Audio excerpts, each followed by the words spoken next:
Hey, this is Kristen. And this is Aaron, and this is Drive Mode Show. Aaron. Today we're going to answer some questions, right? Yes. Do you want to talk about Ferrari? So we got a couple of questions. If you got questions, we got answers. May or may not be right. So We'll make it up. No, these are all based on fact. yes. Real news. So we have two questions. The first one is about the Ferrari that's right behind me. Somebody asked whether or not Ferrari is going to come out with an SUV because there's been a lot of rumor about that.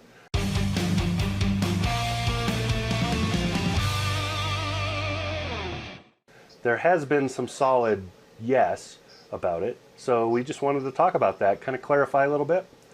So, Kristen, how much do you know about this?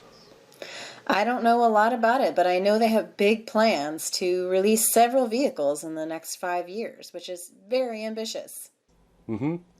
Lots of vehicles. So, the number they gave was 15, but I think they're counting various models of the same vehicle when they say that, because 15 would be more than Ferrari has now. So that's, I know, that's a lot. And that's perspective. twice as much as Aston Martin promised, 7 in 7 years. So they said 15 in 5 years? Right. And that's why I think they're counting different versions of the same model. So they'll be saying, like say you have a Carrera, but it might have 4 different engine options. So like a plug-in hybrid, and then a V8, maybe a 10, and maybe a turbo 6 or something. So that would actually be 4, not just 1. So I think that's how they're talking it. But specifically, we were asked about the SUV, and that behind me is a picture of it. And I'll put a bigger one on the screen, but that's actually just a rendering. It's a guess because Ferrari has not actually shown this SUV that we have seen. I went through their media site, can't find anything. All we know is that we know the name of it, which I cannot pronounce. Starts with a P. And it's about 9 characters long, and it's totally Italian. It's puro sangue, which means pure blood in Italian. Puro sangue. Try it. Puro sangue. Puro sangue. Puro sangue. It sounds very sexy in Italian, doesn't it? And we know that it's going to be basically an SUV, probably a crossover, but that's all we have. Yeah, I would imagine that they're going to take their cues from the Aston Martin DBX as well as the Lamborghini Urus, and those are both really exciting SUVs in the market, I think. Ferrari is getting a ton of play in the media lately. I just watched back-to-back Ford versus Ferrari and then The Art of Racing in the Rain, where he names his dog Enzo, and there's all kinds of fun things related to that. And people, what they complain about is they say, well, this would, Enzo would roll in his grave. This is destroying the Ferrari dream or persona or reason for being or whatever. All the same things were said about Porsche, whose sales now are higher than they've ever been. Yep, because I agree. they integrated SUVs.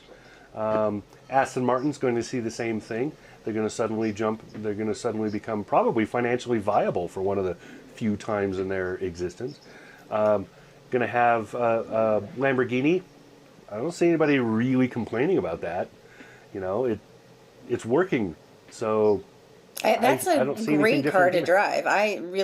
I thought the Urus was fantastic because you can take a couple people with you and still enjoy the drive. To me, it's about the feeling of the drive. I mean, the shapes of cars have changed over decades, drastically. So why not the supercars? Right. And she's lucky. She gets to drive all the cool stuff. So, it's all about what people want, right? So we think of Ferrari, we think of sports cars, fast cars. I have a couple of them on the wall up there with the Legos. We think of the speed cars, the fast cars, the hurry up cars. We think of, well, I get, if you're from a certain part of America or happen to be fans of die-cast car racing, then maybe you think of a Fiero. But you think of Ferrari as a fast vehicle. It's that's what we think of. You think of Magnum PI. You think of you think of the sleek little quick roof probably comes off of it, very fast car, mid-engine, all of that. But the reality is that's not what people buy. People buy those in very small quantity, and that limits what a company like Ferrari can do. They have to adapt in order to stay alive. That's a truism of nature. It's very true of automotive, and you have to adapt fairly quickly. So, adding an SUV to the lineup is a way to adapt to the current market. What's the fastest selling vehicles in the world right now? SUVs. And if you think about it, I mean, the Maserati Levante, their newish SUV, it's a couple years old now, but that's a Ferrari engine. And it does 185. So that's everything we know about the Ferrari SUV. There really isn't a whole lot to say right now. There isn't a lot of it about it, but we know it's coming, and we kind of know the name. We want to drive it. We want to drive it. We kind of know the name. Yeah, and we know that we want to drive it, just like every other Ferrari. Indeed. So that's what we got. This has been Aaron. This has been Kristen. And this was Drive Mode Show that you're going to subscribe to. Thanks for watching.